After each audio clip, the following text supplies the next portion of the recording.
I'm pleased to have with us once again Dr. Daniel J. Benny, professor and holder of the Security Discipline Chair at Embry Riddle Aeronautical University worldwide.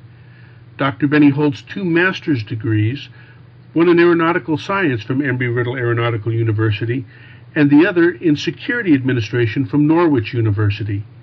He completed his doctoral studies in criminal justice with Capella University, and he is both a pilot and aircraft owner.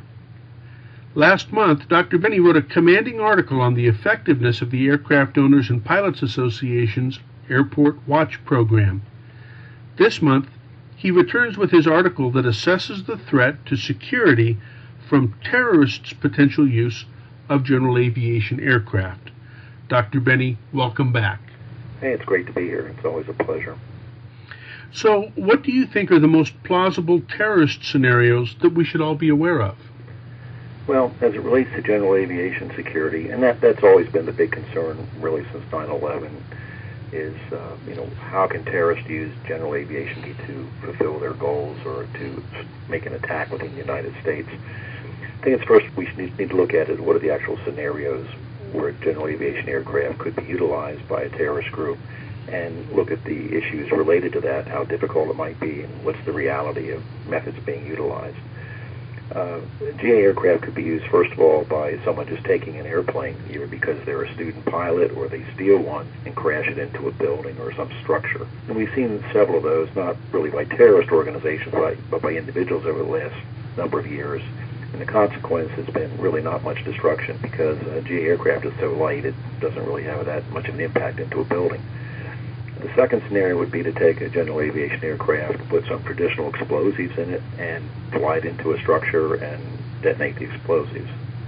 Another scenario would be to use it for the use of spreading biological or chemical weapons by spraying them or dropping them from the air over a broad area. And then finally would be to use a general aviation aircraft for some kind of nuclear device, either a dirty bomb or a full-blown nuclear device that you would take aboard an aircraft and detonate. So those are the scenarios that could play out. As far as what's plausible, technically they're all plausible. I mean, they could occur. But what's the reality or what's the real threat level? As you know, as we talked about last month, we have the AOP Airport Watch program throughout the United States. And airports have been really proactive in trying to prevent traditional crime and terrorism incidents. I mean, airports, it's a family. Most planes there are based there. People know everyone, they know the planes, and they're very observant to what's going on. So that's a great deterrent for terrorist activity, because as I get into the signs of terrorism later, there are things that we can pick up ahead of time that we can recognize a potential threat. So because of the AOP Airport Watch program, the community aspect of general aviation, I think that is a great tool in preventing some kind of terrorist incident. So as I said, all these things could occur, but I feel they're kind of unlikely. The size of GA aircraft, as far as the weight capacity, what they can hold with at least one passenger and the fuel, and to put explosives in there would really not be that large amount of explosives to cause damage. I mean, they would be much easier to rent a truck somewhere and pull it up in front of a building, as we saw with the Oklahoma City and the first bombing of the World Trade Center. GA aircraft could be used for the spreading of biological or chemical weapon. That load would be much lighter, and it could be sprayed from the aircraft. But the impact, I think, would be not that dramatic, because as the aircraft disperses the agents, it's going to be diluted with the atmosphere. Plus, they are slow and low flying, and they can be subject to attack by, law enforcement or military aircraft. And the use of a nuclear device in some kind of an aircraft, it's going to create a lot of suspicious activity trying to get this device into a GA aircraft at an airport. And I still believe it would be just as easy for them to rent a truck and detonate an item in that manner. Really, all of those scenarios are plausible, but I think the threat is low, and it's not as likely that they're going to use a GA aircraft for use of weapons of mass destruction attack. I appreciate the fact that you don't discount the possibility of an attack by a small aircraft, and that you also bring out the fact that it would probably be easier to use a rental truck. That hard-hitting honesty is refreshing. It does suggest to me that regardless of the mode of transportation used to move a weapon towards its intended target, there will be some common markers that will most likely happen before an attack. Can you give us an idea of the markers for which we should be on the lookout? Yeah, I can go through that. In fact, I have a list of 7 that are listed in Chapter 2 of the new General Aviation Security textbook that'll be out. There's a section in there on terrorism and the potential threat from terrorism, but more important, what to look for. So I'd like to kind of go through those 7 areas and relate it to the general aviation community. The first one is surveillance. Before terrorists make a strike, or they select a target, or plan an operation, they do have intelligent individuals that go out and do surveillance of a particular site. So what to look for would be, vehicles parked near the airport where somebody watching it or taking photographs. Individuals walking around the airport that don't really belong there. If you see them taking pictures or writing notepads and things on notepads, drawing sketches and things of that nature, that would certainly be an indication of something suspicious. And they could be approached and asked if you could help them, or perhaps even report the information to the airport manager or to the AOPA Airport Watch Program GA secure phone number. So that's really the first step. They're going to conduct surveillance. The second would be to try to elicit information. And this is where an individual would actually come onto the airport and try to get facts and details about the operation, the type of aircraft. They could do this as a prospective student that they're looking to take flight lessons, or to rent an aircraft, or just come in and just start asking questions of pilots or people in the FBO. But they're eliciting information, and especially if they start asking things about security or what hours people work there, that would be a flag, and you need to pay attention to that. The next step would be they may attempt to test security. If there are fencing or lighting or areas that are marked as not restricted, they may wander into those areas to see if somebody challenges them. They may go out and walk around hangars or aircraft, see if anyone notices it.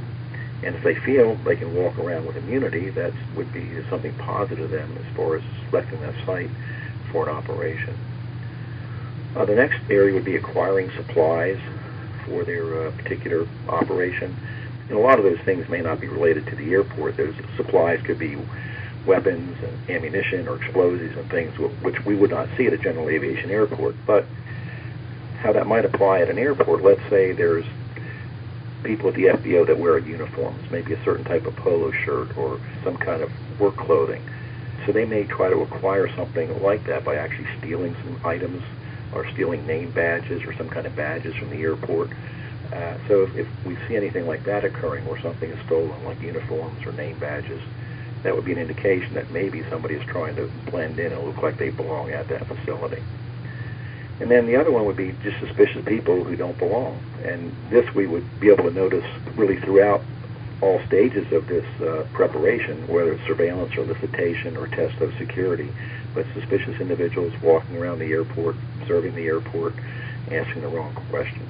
The next step would be a dry run, where they might actually attempt to infiltrate a hangar area or a flight area to see if they can get in there, as if it were a real operation. The final aspect of it would be deploying assets and getting into position. These are some of the signs that one can look for at GA Airport.